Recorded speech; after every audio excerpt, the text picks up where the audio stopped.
Swanga Jigupsa Paraini or Sarasargam. When purity is attained, there arises the reborn body and its inclination becoming physical form to others. शौचात स्व अंग जुगुप्सा परे ही असंसर्ग शौचात पवित्रता द्वारा स्व अंग પોતાના શરીર પ્રત્યે પવિત્રતા કહે છે. પવિત્ર પેલું શૌચ છે. પવિત્રતાનો અર્થ એવો છે કે બે વસ્તુ મિક્સ થઈ જાય તો અપવિત્ર થઈ જાય. ઘીની અંદર બીજું કંઈક વસ્તુ નાખી તો ઘી અપવિત્ર થઈ જાય, દૂધની અંદર પાણી નાખી તો એ અપવિત્ર થઈ જાય. એમ શરીર, મન, બુદ્ધિ આપણે નથી અને આપણે એને હું માનીને તો એ અપવિત્રતા છે. એ સેન્સ એનો લેવાનો છે. એટલે ચેતન અને જળ વસ્તુને બે મિક્સ થઈ જાય એટલે અશુદ્ધ કહેવાય. અને બીજા શરીરોથી છૂટા પણ થાય છે. શૌચ એટલે પવિત્રતા. પવિત્ર શબ્દ પ્યોરિટી એ શબ્દ છે એને સમજવો પડે છે અને એને અનુભવવું પડે છે. પવિત્ર શબ્દ એને કહે છે કે જેની અંદર ક્યારેય મળ જામતો નથી, જેની અંદર ક્યારેય વિકાર થતો નથી, એને પવિત્ર કીધું. 5 યમની વાત પૂરી થઈ. આપણું ચિત્ત બીજા સાથેના બધા વ્યવહાર છે એ શુદ્ધ સ્વચ્છ કરી દીધા કે જેથી કરીને જ્યારે આપણે આપણા સ્વરૂપની અંદર ઉતરવા જઈએ ત્યારે આપણા ચિત્ત ઉપર બહારના વ્યવહારનો કંઈ પણ ઓછાયો ન પડે. બહારની વસ્તુઓનો, બહારના વાતાવરણનો 5 યમ બરાબર હોય તો પછી આપણું ચિત્ત છે બહારના વ્યાપારથી મુક્ત થઈ ગયું. છતાં આપણું ચિત્ત હવે આપણા શરીરની આસપાસ ઘૂમે છે. શરીર છે, બીજાથી તો આપણે છૂટા પડી ગયા, પણ હવે આપણે આપણા શરીરની સાથે આવ્યા.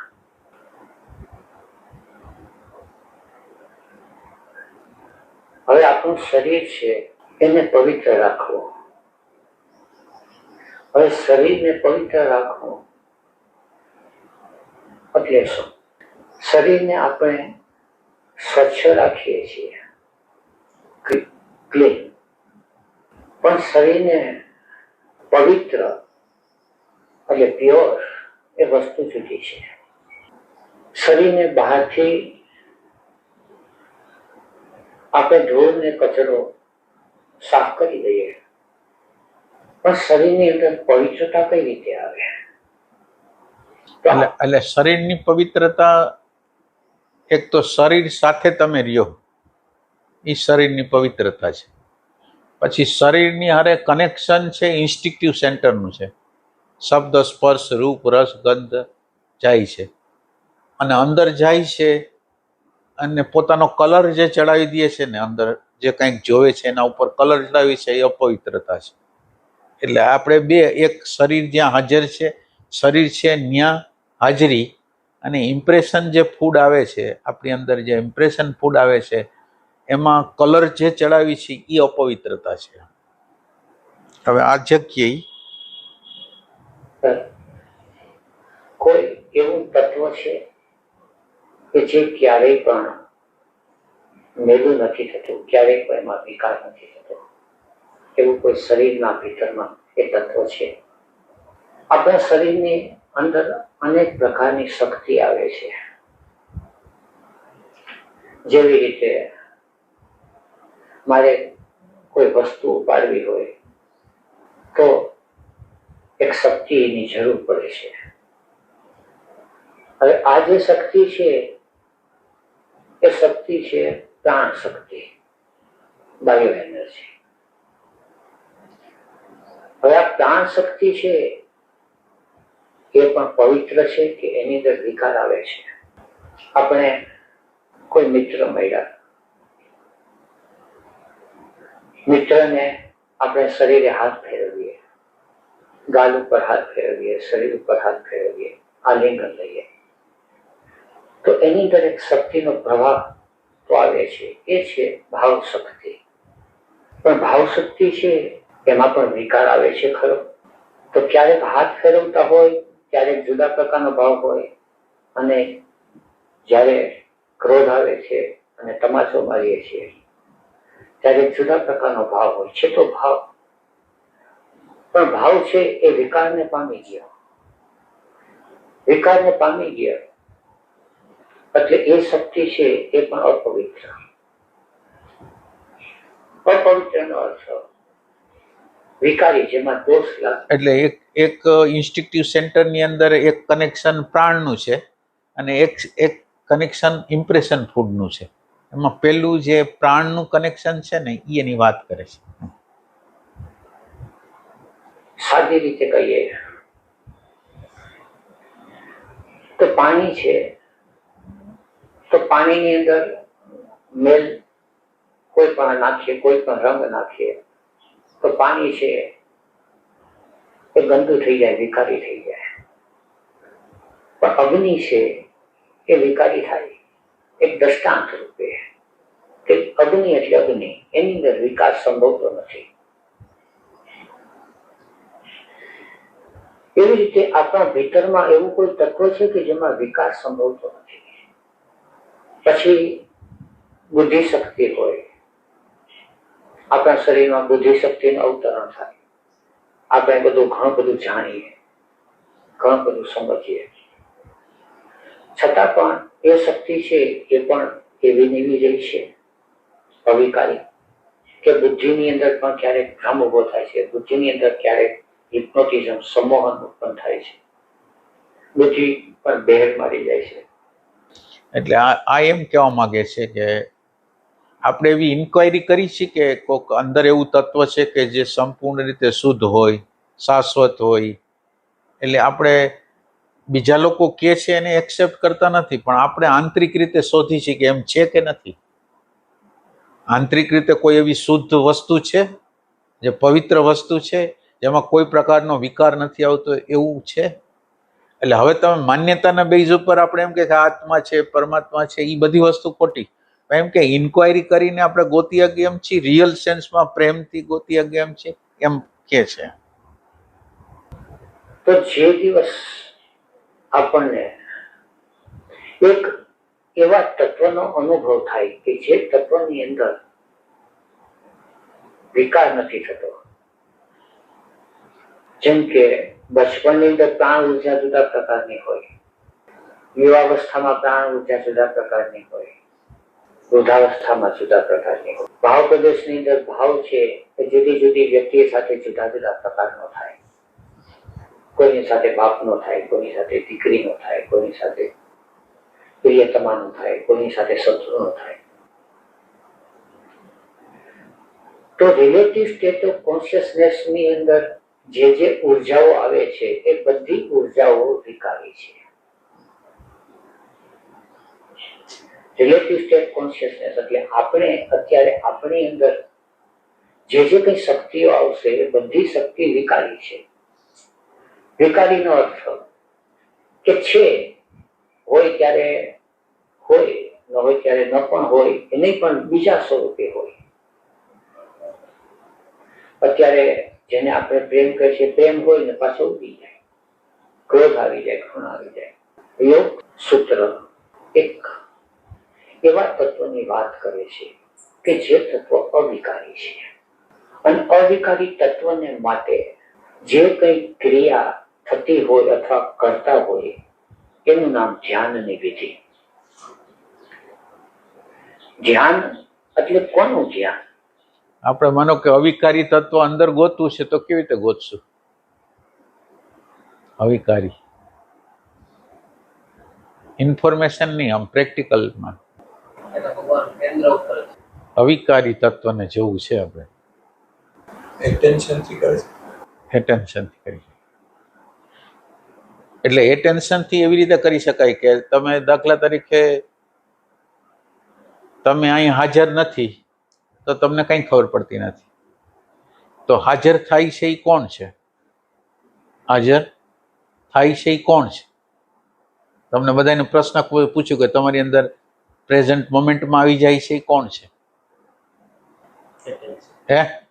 એટેન્શન. પ્રેઝન્ટ મોમેન્ટમાં આવી જાય છે એટેન્શન. એટેન્શનની અંદર શું ક્વોલિટી છે? એટેન્શનમાં તમારે આવી જાવ છો તો તમને અંદર શું પ્રતીતિ થાય છે? અંદરનો ખ્યાલ આવે, બહારનો ખ્યાલ આવે. અંદરનો ખ્યાલ આવે, બહારનો ખ્યાલ આવે. તો તમે આ એટેન્શન દ્વારા એમ નક્કી કરી શકો કે આ એટેન્શન એટલે ભાન. તો ભાન વગરની કઈ કઈ વસ્તુઓ છે?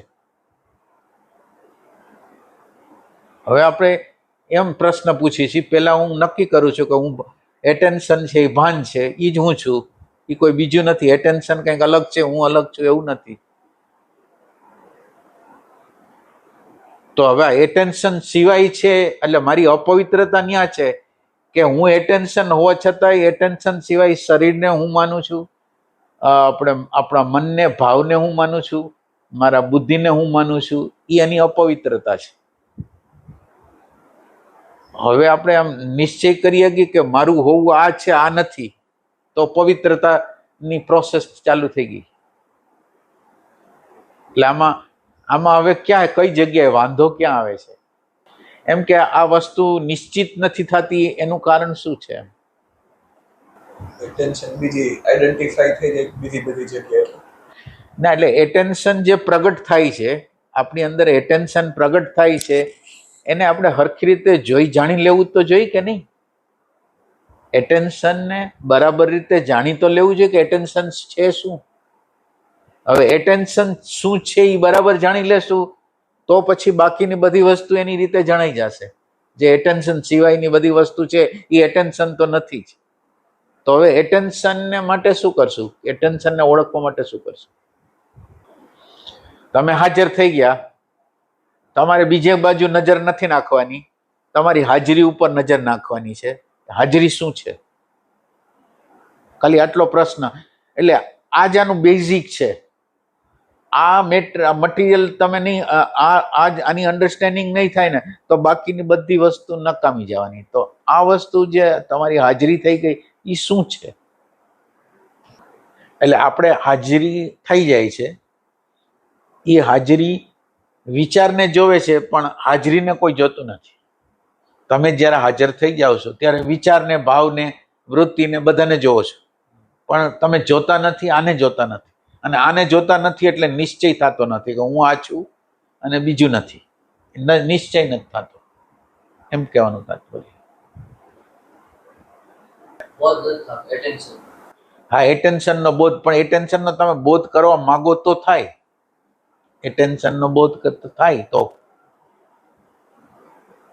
એટેન્શનની અંદર ભાન હોય છે એ તો નિશ્ચિત છે, અને એટેન્શન 24 કલાક હોય છે એ તમે ચિંતન કરી નક્કી કરો કે એ 24 કલાક હોય છે.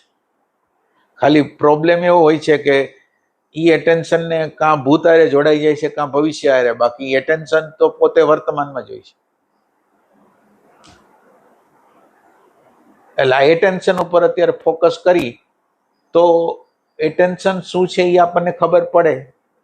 એટલે એટેન્શનની અંદર એ તમે વિચાર કરો કે તમે અહીંયા છો ને તમારી હાજરી છે ને એટેન્શન ક્યાંક વયું ગયું તો તમને ખબર પડે છે કે નહીં? તો એટેન્શન ને કોક જોવે છે, એ કોણ છે? એટેન્શન આમ જાય છે, આવે છે, એને પકડી પાડે છે, એ કોણ છે? આ પ્રશ્ન રાખવાના છે. તો પવિત્રતાની દિશા તરફ આપણે આગળ જાશું.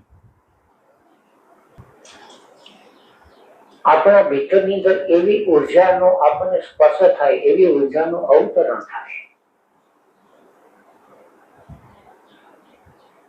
તો એવી ઉર્જા એક જ ઉર્જા છે જે લોકોએ અનુભવી છે, એ છે ચૈતન્યની ઉર્જા, કોન્શિયસનેસ, અવેરનેસ. એ ઉર્જાને જુદા જુદા નામ આપે, સાક્ષી કે, દ્રષ્ટા કે, આત્મતત્વ કે. ઉર્જા એ છે કે જે અવિકારી છે. અવિકારીનો અર્થ કે શરીર બચપણમાં હતું ત્યારે ભાવ જુદો હતો, બુદ્ધિ વિચારો જુદા હતા, પ્રાણ શક્તિ જુદી હતી, પણ અંદર જો બોધ હોય તો હોય એવો ને એવો. શરીર યુવાન થાય તો પણ બોધ છે એ એવો ને એવો હોય. શરીર વૃદ્ધ થાય, ઇમોશન સેન્ટર ની અંદર ભાવ પ્રદેશ ની અંદર પ્રેમ આવે તો પણ બોધ હોય એવો ને એવો. એટલે એમ કે આપણે બાળપણમાં જે છે અને બાળપણમાં જેટલી ઘટના થઈ, યુવાનીમાં વૃદ્ધાવસ્થામાં બધી ઘટનાને કોઈક જોવે જાણે છે એ આનાથી અલગ છે એવું અન્ડરસ્ટેન્ડિંગ જોઈશે. એ ટાઈપની વસ્તુ થાય છે. આપણને કોઈને કોઈ પ્રકારની ખબર તો પડે છે, સુખની દુઃખની, ગમાની અણગમાની બધી ખબર પડે છે, પણ ખબર પડે છે એમાં ખબર જેની પડે છે એની અંદર આઈડેન્ટિફાઈ થઈ જાય છે.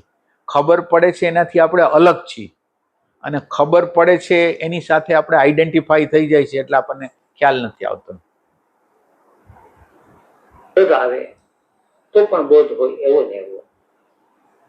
એ જે તત્વ છે એ તત્વ છે એ અવિકારી છે. અલબત્ત આપણને એમ લાગે કે તત્વનું અનુસંધાન નથી થતું, એ તત્વ પકડાતું નથી.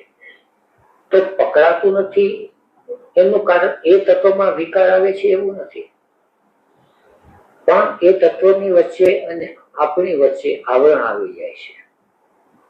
જેમ કે સૂર્ય છે, તો સૂર્ય છે એની અંદર ક્યારેય વિકાર આવે,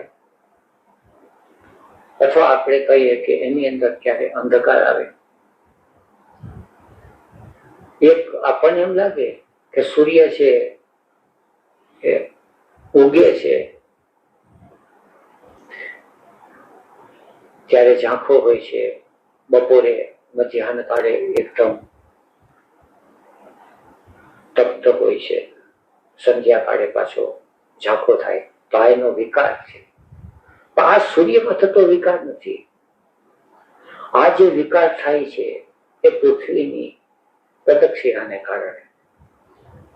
ચોમાસાની અંદર સૂર્ય દેખાતો નથી તો સૂર્યમાં વિકાર નથી થતો, સૂર્ય અંધારો નથી થતો, વાદળા છવાઈ જાય છે. તો આપણા ભીતરની અંદર એક એવું તત્વ છે કે જે અવિકારી છે, નિર્દોષ છે, સ્વતંત્ર છે. એ તત્વનું શરીરની અંદર જેટલી વાર અનુસંધાન થાય, અવતરણ થાય, એટલું શરીરની અંદર પવિત્રતા વધતી જાય. એટલે અત્યારે એવું થાય છે કે આપણને એવો પ્રશ્ન નથી થતો કે એટેન્શન અથવા હાજરી છે એને હું પ્રયાસ કરું છું અનુભવવાની, પણ હું અનુભવી નથી શકતો. આમ પ્રશ્ન આપણે આવો થવો જોઈએ કે માનો કે આ પ્રેઝન્ટ મોમેન્ટ શું છે, હાજરી શું છે, એને હું સમજવા જાઉં છું તો સમજી નથી શકતો. એવું કરું? આપણો ફોકસ બીજી બધી વસ્તુ ઉપર હોય એના સિવાય. માનો કે તમે હાજર થઈ ગયા તો એના સિવાય વિચારો, વૃત્તિઓ, ભાવોને તમે જોઈ શકો, પણ તમારો અંદરનો પ્રેમ એવો હોવો જોઈએ કે આ પોતે શું છે. હવે આ પ્રશ્ન તમારી અંદર રહે, એટલે આ પ્રશ્ન નથી રહેતો એટલે શું થાય કે પછી એનો ખુલાસો કોઈ દી થવાનો નથી. જો પ્રશ્ન તમે રાખો કે આમાં હારું ટ્રાય કરી છે, હાલો પ્રેઝન્ટ મોમેન્ટમાં રહ્યા અને એ જ વખતે આપણે ટ્રાય કરી છે કે આ પ્રેઝન્ટ મોમેન્ટ શું છે, અથવા એના વિશે અંદરથી ચિંતન કરી છે ખરેખર આ શું છે. કારણ કે જ્યારે હું પ્રેઝન્ટ મોમેન્ટમાં આવું છું ત્યારે મારી અંદર ભાન, હાજરી બધું હોય છે. મારી અંદર ભાન છે, હાજરી છે, આ બધી વસ્તુ છે. પણ ભાન અને હાજરી ખરેખર હું એને ભાન અને હાજરીનો સ્પર્શ કરી શકું છું? તો કે ભાન અને હાજરી આમ ખરેખર ખબર પડતી નથી. ખરેખર ખબર પડતી નથી એવી અવસ્થામાં જો આપણે રહી તો કાલે આનો જવાબ મળી જવાનો છે. પણ આપણી અત્યારની હાલત એવી છે કે આપણને એમ લાગે છે કે એની ખબર પડી ગઈ છે. એટલે પ્રશ્ન છે એ જ્યારે આત્મતત્વ આગળ જાય ને, આપણા અંદરના કોન્શિયસનેસ ઓલા સ્મૃતિના વિભાગમાં ન જાય તો આપણી અંદરનો અંતર્યામી એને જવાબ અનુભવ રૂપે આપે છે. એ રીતે આપણે એક વાત થયેલી છે કે આપણું શરીર છે એક ધર્મશાળા જેવું છે. ધર્મશાળાનો અર્થ કે એની અંદર ગમે તે આવીને ઉતરે. એટલે શરીરની અંદર જુદા જુદા ગુણનું પ્રગટીકરણ, એનું નામ ધર્મશાળા. ક્યારેક જ્ઞાની હું આવે તો ક્યારેક મૂઢ હું આવે, ક્યારેક પ્રેમાળ હું આવી જાય તો ક્યારેક ક્રોધી હું આવી જાય. દરેક વખતે જુદા જુદા હુંનું અવતરણ થાય. એટલે જુદા જુદા હુંનો વાસ જ્યાં સુધી શરીરમાં છે ત્યાં સુધી શરીર છે ધર્મશાળા. એટલે આ જુદા જુદા હું પ્રગટ થાય છે, જુદા જુદા પ્રકારના હું પ્રગટ થાય, ક્યારેક સારો, ક્યારેક ખરાબ, ક્યારેક કોકનું કલ્યાણ કરવાવાળો, ક્યારેક બહુ સ્વાર્થનો વિચાર કરવાવાળો, આ બધા ભાવો આપણી અંદર પ્રગટ થાય છે. હવે એ પ્રગટ થાય છે એની હારે આપણે આઈડેન્ટિફાઈ થાય છે કે જુદા રહી છે ભાવ? એટલે ભાવની હારે આપણે આઈડેન્ટિફાઈ થઈ જાય છે. હવે આઈડેન્ટિફિકેશન જ્યાં લગી, એટલે આઈડેન્ટિફિકેશન એ શું કામે થાય છે? આપણી હાજરી નથી. વિચારો હાવી થઈ ગયા, જે પ્રકારનો હું છે એ હાવી થઈ ગયો છે અને એ આપણને જે વસ્તુ કરાવી, એટલે આપણી ગેરહાજરી છે એ એનું મુખ્ય કારણ છે. હાજર થાય તો આપણે કંઈક ફેરફાર કરી શકીએ. પછી છે શરીર એક ઘર બને છે.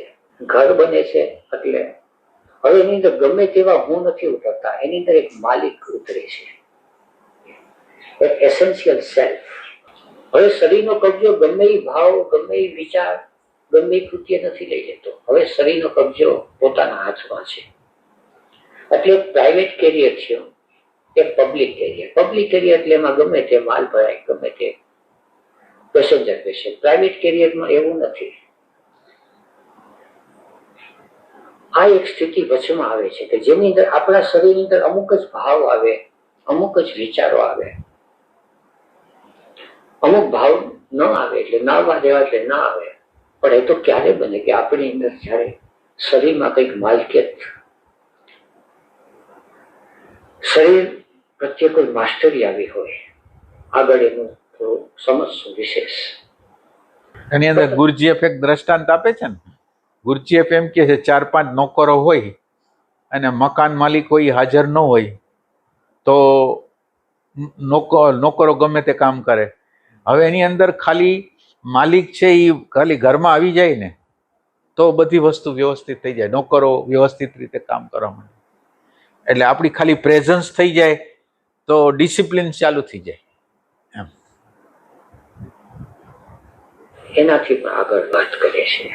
એ આગળ વાત કરે છે કે શરીરની અંદર મકાન માલિક આવે એટલું તો નહીં, પણ શરીરની અંદર પરમાત્માનું અવતરણ થાય, દેવનું અવતરણ થાય. શરીરની અંદર ચૈતન્યનું અવતરણ થાય. એ ચૈતન્યનું અવતરણ થાય એ શરીર છે હવે ઘર નથી બનતું, પણ એ શરીર હવે મંદિર બની જાય છે. એટલે આપણે જાગૃત ચેતનાના શરીરને નમસ્કાર કરીએ છીએ, વંદન કરીએ છીએ, એના પગ પૂજીએ છીએ, એને ધૂપ દીપ અને આરતી ઉતારીએ છીએ. એની પછવાડે એક ગહેરું લક્ષ્ય છે. એ છે કે એ શરીરમાં, એ માટીના કોલિયાની અંદર દીવો પ્રગટ્યો, ચૈતન્યનું અવતરણ થયું. એટલે દરેક શરીરની અંદર ચૈતન્યનું અવતરણ થઈ શકે છે, દરેક શરીરમાં. પણ અત્યારે આપણા શરીરની હાલત શું છે? તો ધીરે ધીરે ધીરે એની અંદર ચૈતન્યનું અવતરણ કઈ રીતે થાય? એટલે પછી બધી ધ્યાનની વિધિઓ છે. જેમ કે આપણે ચાલીએ છીએ તો શરીરની અંદર પ્રાણ ઉર્જા આવે છે. હવે મિલિટરીના માણસો છે એ પણ ચાલે છે. તો એ ચાલે છે ત્યારે શરીરની અંદર પ્રાણ ઉર્જાની સાથે એક અહમનો ભાવ હોય, લેફ્ટ રાઈટ કરતો ચાલે. ત્યારે બુદ્ધ ચેતના છે એક ચાલે છે તો ચાલવાની અંદર હોશ રાખવો. હવે ચાલે છે અને ચાલવાની સાથે કોન્શિયસ એનર્જીનું અવતરણ છે. એટલે એક વાત તદ્દન જુદી બની ગઈ. હવે શરીરની અંદર મૂવિંગ સેન્ટરની અંદર પવિત્રતા આવી. આંખ જુએ છે, તો આંખ જુએ છે તો ચિત્રકાર પણ આંખ જુએ છે. કોઈ ડોક્ટર છે એ પણ આંખથી જુએ છે, કોઈ સાયન્ટિસ્ટ છે એ પણ આંખથી જુએ છે. તો ચિત્રકાર આંખથી જોશે તો એની અંદર જાત જાતના રંગ છે, એની અંદર કોઈ શેડ છે, કોઈ પણ છતાં એની પછાડે એનો અહમ કામ કરતો હોય, સૂક્ષ્મ રૂપે પણ બોધ ન હોય. એની પછાડે એને કંઈક અહમ છે, અહમને કારણે અનેક પ્રકારની વાસનાઓ જાગે કે કોઈ એવું ચિત્ર બનાવીએ, કોઈ વેચાશે, કોઈ પ્રશંસા કરશે, અથવા કોઈ પોતાને મોજ આવશે, ગમે તે હોય. પણ આવા કોઈ પણ પ્રકારનું છે એની અંદર અપવિત્રતા છે, કારણ કે પછવાડે બોધ નથી. વૈજ્ઞાનિક છે એ પણ રિસર્ચ કરશે, લેબોરેટરીની અંદર આંખથી ઘણું બધું સૂક્ષ્મ જોશે, પણ એ બધો છે બુદ્ધિ તત્વનો વિષય. એની અંદર હજી આત્મ તત્વનો પ્રવેશ નથી થયો.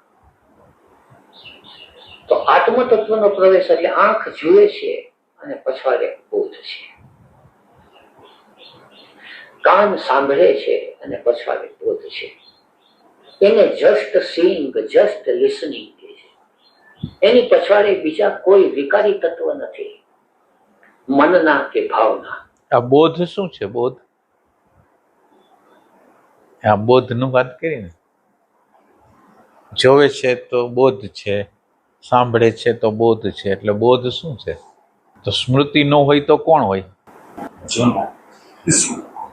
એટલે બોધ માટે તમે અને વૃત્તિ, પ્રકૃતિ, વિચાર વચ્ચેનું વિશ્લેષણ કરનાર કોઈ ન હોય તો એને બોધ કહે છે.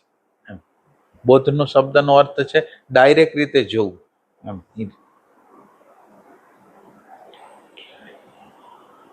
તો જોવાની અંદર, સાંભળવાની અંદર એક બોધનો અવતરણ થાય. શ્વાસ ચાલે છે તો ડાયરેક્ટ સિંગ કેવી રીતે થાય?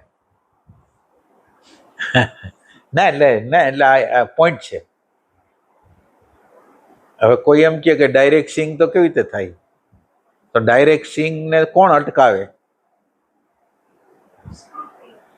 તો સ્મૃતિ અટકાવે. તો સ્મૃતિથી તમે અલગ પડી શકો? આ એની શરૂઆત છે કે તમારા આગ્રહ, તમારી માન્યતાઓ પ્રગટ થાય છે, નથી જોવા દેતી, તો એનાથી તમે અલગ પડી શકો, એ સ્મૃતિથી અલગ પડી જાગો. અને આ સ્મૃતિથી અલગ પડ્યા પછી તમે જ્યારે જોશો ત્યારે ડાયરેક્ટ રીતે જોઈ શકશો. તો શ્વાસ ચાલે છે તો એક એમને ચાલે છે, મિકેનિકલ. શ્વાસને જોઈએ છે તો પણ શ્વાસ એમ જ મિકેનિકલ ચાલે છે, પણ કંઈક ફેર પડી ગયો. તો શરીરમાં કોઈ લોહી વધારો થાય છે એવું નથી શ્વાસને જોવાથી.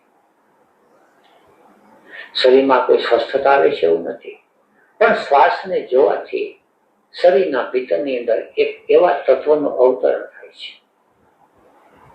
ચૈતન્ય તત્વનું, એક બોધનું. એટલે વિપશ્યના વિધિ થઈ. જે કોઈ શરીરની અંદર ક્રિયા, પ્રક્રિયા, સંવેદનાઓ જે કંઈ થાય, પણ એની પછાડે બોધનું અવતરણ થયું, એ ધ્યાનની વિધિ. બોધના અવતરણ વિના જે કંઈ થાય એ બધી ક્રિયાકાંડ, કર્મકાંડ, મિકેનિકલ એક્શન જે કહીએ આપણે. એવી રીતે ઇમોશનલ સેન્ટર, ભાવ પ્રદેશ. આપણે આપણા પ્રેમી મળે, રિલેટિવ સ્ટેટ ઓફ કોન્શિયસનેસ છે એટલે સંબંધ રહેવાનો જ, બાંધવાનો. અને જ્યારે જ્યારે આપણે સંબંધ બાંધીએ ત્યારે સંબંધની અંદર સહજ રીતે એકબીજાને સ્પર્શ થાય. શરીર ઉપર આપણે હાથ ફેરવીએ તો એમને પણ હાથ ફેરવીએ, અને એક હાથ ફેરે છે ત્યારે આપણને લાગે છે કે તમારા સ્પર્શની અંદર એક પ્રેમ છે, લાગણી છે. આપણને પણ લાગે કે આપણા સ્પર્શની અંદર એક ભાવ છે, પણ આપણા સ્પર્શની અંદર બોધ છે ખરો? જાગૃત ચેતનાના સ્પર્શની અંદર ભાવ હોય, પણ વિશેષ જે એની અંદર હોય એની અંદર એક બોધ હોય. જાગૃત ચેતનાને જે વંદન કરે છે અને એ જે સ્પર્શ કરે છે, પણ એ વખતે આપણી અંદર રિસેપ્ટિવિટી હોય. એટલે ભાવ આપણે બની જાય. માનો કે આપણે કોકને પ્રેમ બતાવી છીએ તો આપણે ભાવ બની જાય છીએ, પણ આ ભાવ છે એનાથી અલગ રહીને ભાવને જ્યારે જોઈ ત્યારે એ બોધ કહેવાય. નકર આપણે ભાવ થઈ ગયા, માનો કે કોકને ભાવ બતાવ્યો એટલે ભાવરૂપ થઈ ગયા, એનો બોધ ન રહ્યો, આઈડેન્ટિફાઈ થઈ ગયા એટલે એને જોનાર જાણનાર કોઈ ન રહ્યું, એની હારે ખોવાઈ ગયો, ભાવની હારે ખોવાઈ ગયો. એટલે બોધનો જન્મ કરવો હોય તો જે ભાવ આવ્યો એને પાછળ કોક જોનાર હોય તો બોધ થઈ શકે. હવે આપણી અંદર રિસેપ્ટિવિટી, આપણે ભાવને ઓળખી શકીએ, આપણે બુદ્ધિને ઓળખી શકીએ, પણ આપણે એ સાક્ષીને, ચૈતન્ય તત્વને અનુભવવું હોય તો આપણે ઓળખી શકીએ કે સ્પર્શની અંદર એક ફેર છે. એક સ્પર્શની અંદર ભાવ છે, બીજા સ્પર્શની અંદર એક બોધ છે. એટલે હવે આખી પ્રક્રિયા છે.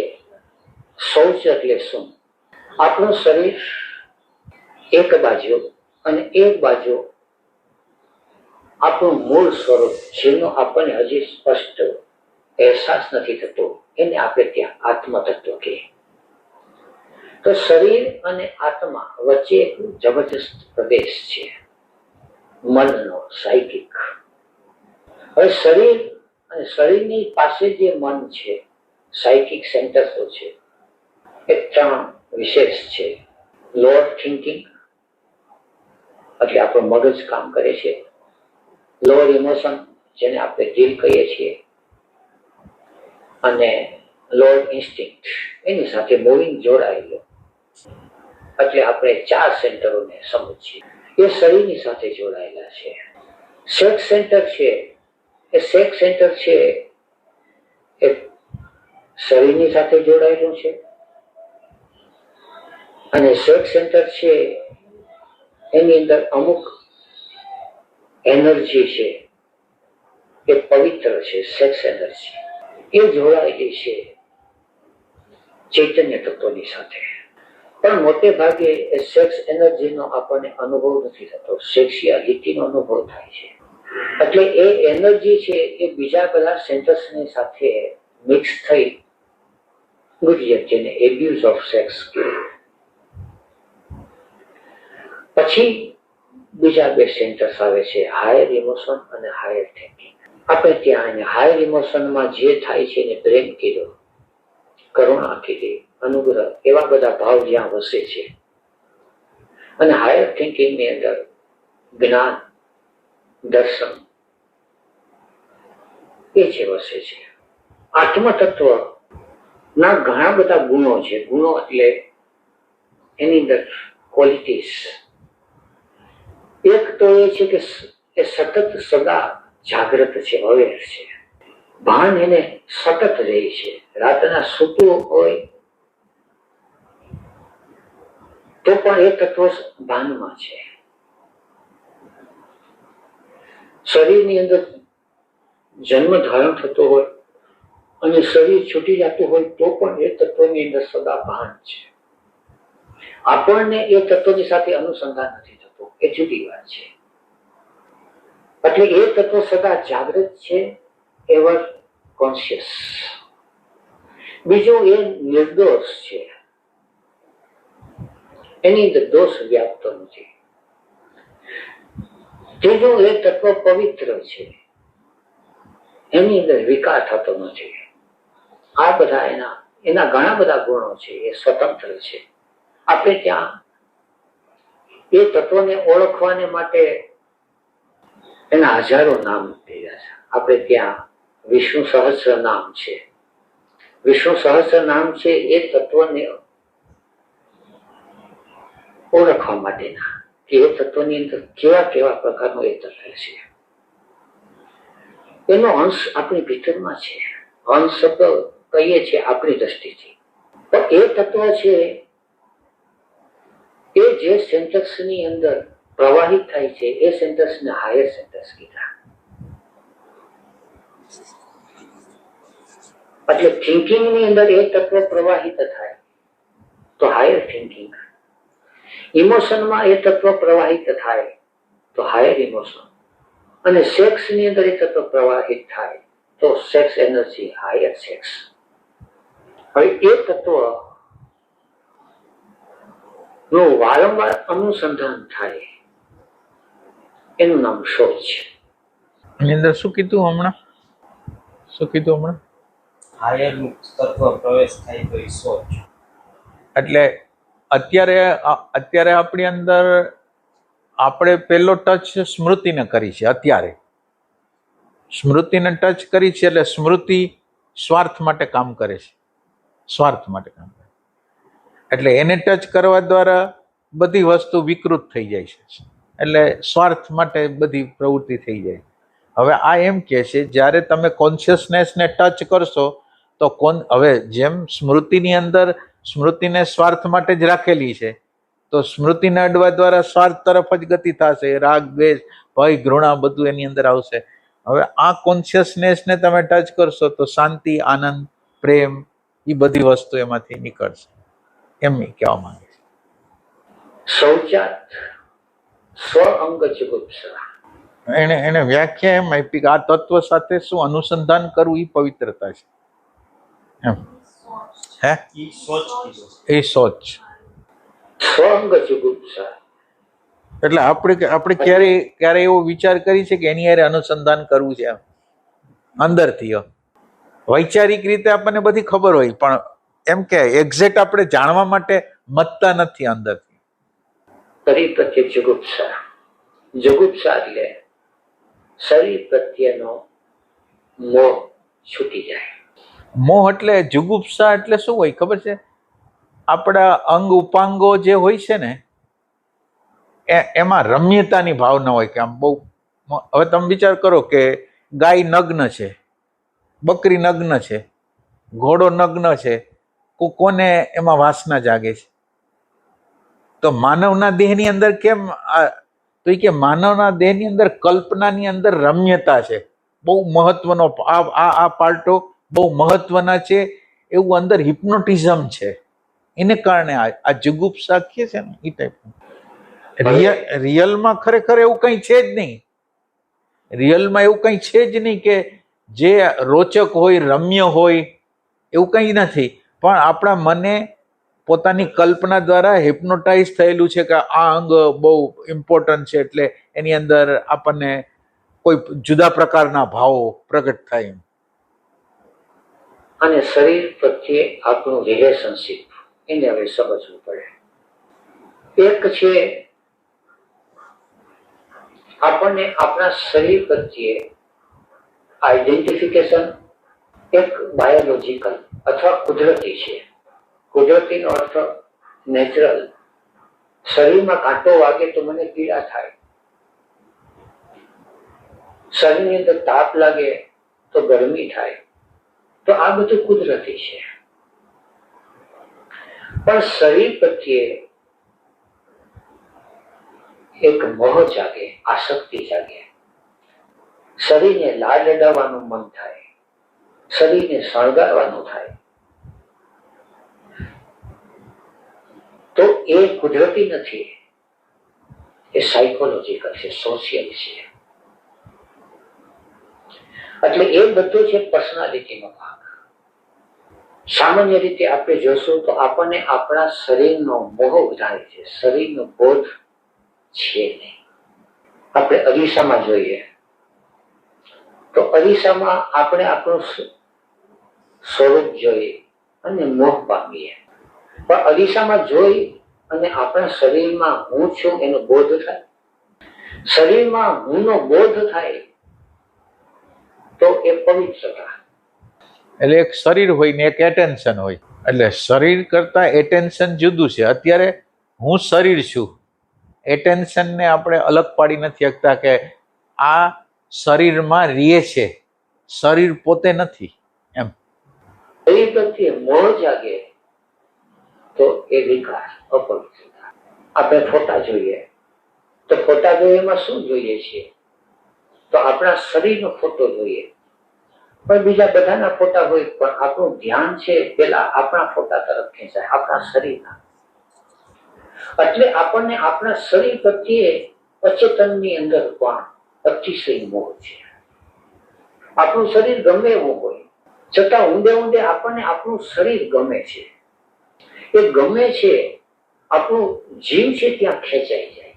હવે જ્યાં સુધી શરીરનો મોહ તૂટે નહીં ત્યાં સુધી તત્વને ઓળખવાની વિધિ કરી.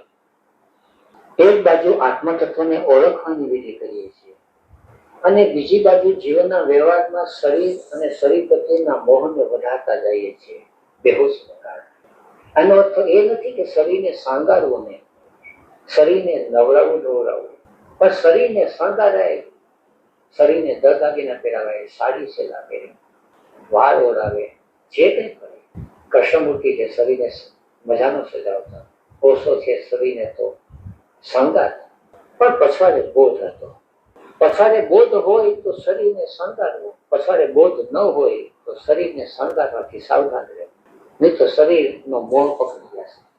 દાગીના પહેર્યા હોય તો સતત આપણું ચિત્ત છે એ સાડી સેલા કે દાગીનામાં ખેંચાઈ જાય. અને સમસ્યા તો એ થાય કે આપણે પહેરીએ એનું સુખ થવું તો એક વાત રહે, પણ પહેરીને નીકળીને કોઈ સામું ન જોવે તો દુઃખ લાગે. આપણે આમ પહેરી ઓઢીને જઈએ તો એની પછાડ અચેતન મનની અંદર એમ હોય કે કોક સામું જુએ. આ કોક સામું જુએ એનું નામ સંસર્ગ. આપણા ચિત્તની અંદર બીજાનો સંસર્ગ હંમેશા અપેક્ષિત છે. આપણે શરીરને શણગારીએ છીએ શું કરવા? આપણા પોતાને માટે. આપણે એકલા હોઈએ તો અડંગ ધડંગ ગમે એમ બેઠા હોઈએ, ગમે એવા હોય, પણ કોક હોય તો પછી આપણે બની ઠનીને બેસીએ. એટલે કંઈક અર્થ એ છે કે આપણે શરીરને આપણા ખાતર નથી શણગાર, બીજાને ખાતર. અને એમાંય ખોટું નથી. ખોટું નથી એ માટે કે આપણી અંદર એક્સટર્નલ કન્સિડરેશન હોય. એમ હોય કે બીજાને આવું ગંદુ શરીર અથવા બીજાને ઇમ્પ્રેશન ફૂડ આવું ક્યાં દેવું, આપણે મોઢું બધું ધોયું ન હોય, આપણે દાંતણ વાતણ કર્યું ન હોય, અને શરીર છે, શરીરની પ્રક્રિયા છે, શરીર તો વિકારી તત્વ છે એટલે એની અંદર બધા પ્રકારના મળમૂત્ર તો ભેળા જ હોય છે. જ્યાં શરીર છે એ શરીરના એ લેવલ ઉપરના મળ હોય, ફિઝિકલ બોડીના જુદા પ્રકારના, એસ્ટ્રલ બોડીના જુદા પ્રકારના, મેન્ટલ બોડીના જુદા પ્રકારના મળે રહિત છે. એ તો એક જ તત્વ છે અને એ તત્વ છે આત્મ તત્વ. એટલે આત્મ તત્વનું જેમ જેમ અનુસંધાન થતું જશે એમ શરીરનો મોહ છે એ ઓછો થતો જાય. પણ આ સીધું સાદો નિયમ સામાન્ય માણસને ખ્યાલ નથી. એટલે સામાન્ય એક બીજો વર્ગ એવો નીકળ્યો કે શરીરનો મોહ છોડી દે એટલે પછી શરીરને એક તિરસ્કૃત કરી નાખે, શરીર પ્રત્યે ધ્યાન જ ન રાખે. ગમે ત્યાં ખાઈ લે, ગમે ત્યાં ભર્યું હોય, ગમે ત્યાં થયું હોય. કેટલાક તો શરીર ઉપર ટોર્ચરિંગ કરે, કારણ કે શરીરને ખાતર જ બધી ઉપાધિ થાય છે.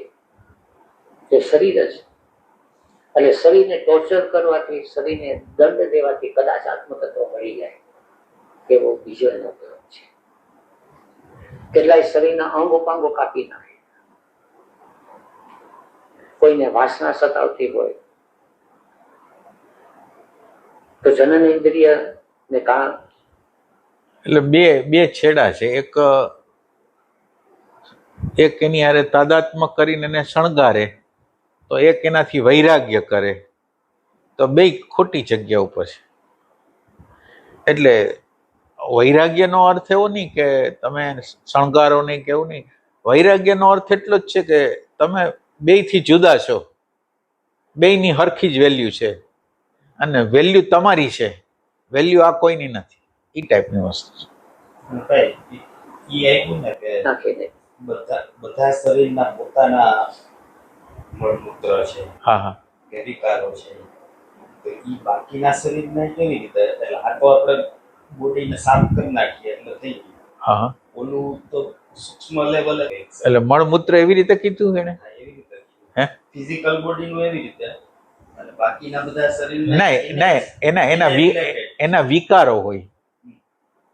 મનની સાઈડમાં વિકારો કહેવાય, અંદરની સાઈડમાં મળમૂત્ર કહેવાય, બહારની સાઈડની જે વસ્તુ છે એમાં તો વિકાર જ કહેવાય. એક ટાઈપની વસ્તુ છે.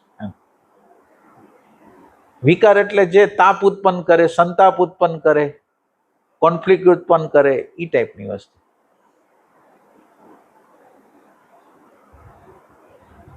ઉપર કોઈ સાધનો ચલાવી દે કે જેથી કરીને વાસના,